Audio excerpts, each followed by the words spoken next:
माहिती नसताना तुमच्या त्वचेवर असतो एक किडा, त्यालाच खरूज असं म्हणतात। खरूज म्हणजे फक्त खाज एवढंच नाहीये, तर खरूज एका छोट्या किड्यामुळे शरीरावर झालेला संसर्ग आहे।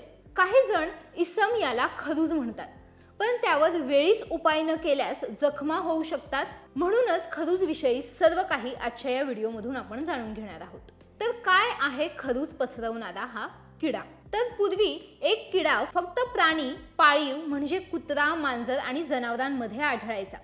मात्र 17व्या शतकात मानवी शरीरावर सुद्धा प्रामुख्याने दिसून आला। हा किडा डोळ्यांना न दिसणारा असतो। एकदा संपर्क झाला की त्वचेच्या वरच्या भागात शिरून आपलं घर तयार करायला सुरुवात करतो। तो एका जागेवरून दुसऱ्या जागी जाण्याचा प्रयत्न करतो, तेव्हा त्वचेवर काहीतरी फिरल्यासारखं आपल्याला जाणवू शकतं आणि यामुळे खाज येते आणि यालाच खरूज हा आजार मानलं जातं।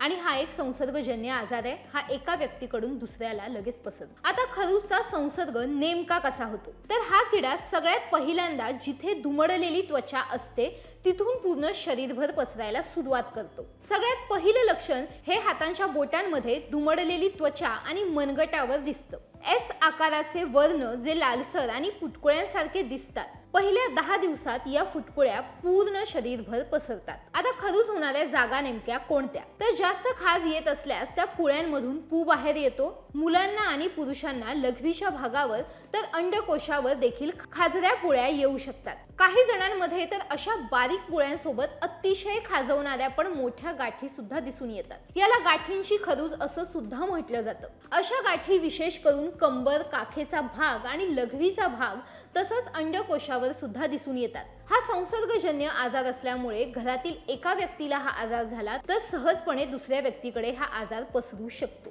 अति तान्ह्या बाळांना जेव्हा खरूज होतं तेव्हा त्यांच्या तळहात, तळपाय तसंच चेहऱ्यावर सुद्धा पुरळ येते। आता खरूजची लक्षणं कोणती? दिवस रात्र कधीही याची खाज अंगाला येत राहते, पण अति खाजेमुळे त्वचेला जखम सुद्धा होऊ शकते।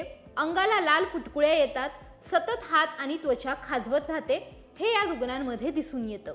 खरूज झाल्यावर आता तुम्ही कोणती काळजी घ्यायला हवी? शरीराची स्वच्छता करावी, दररोज स्वच्छ पाण्याने अंघोळ करावी, घरातील पाळीव प्राण्यांची स्वच्छता करायला सुरुवात करा। पाळीव प्राण्यांना खरूज असेल तर ती ठीक होईपर्यंत घरातील त्यांचा वावर तुम्ही टाळायला हवा। आपल्या घरात जर कोणाला खरूज झालं असेल तर त्या व्यक्तीपासून थोडं अंतर ठेवा। त्याचं टॉवेल, साबण, कपडे, बेडशीट अंथरून पांघरून यामधून संसर्ग पसरू शकतो, म्हणून ते वेगळं करून ठेवा।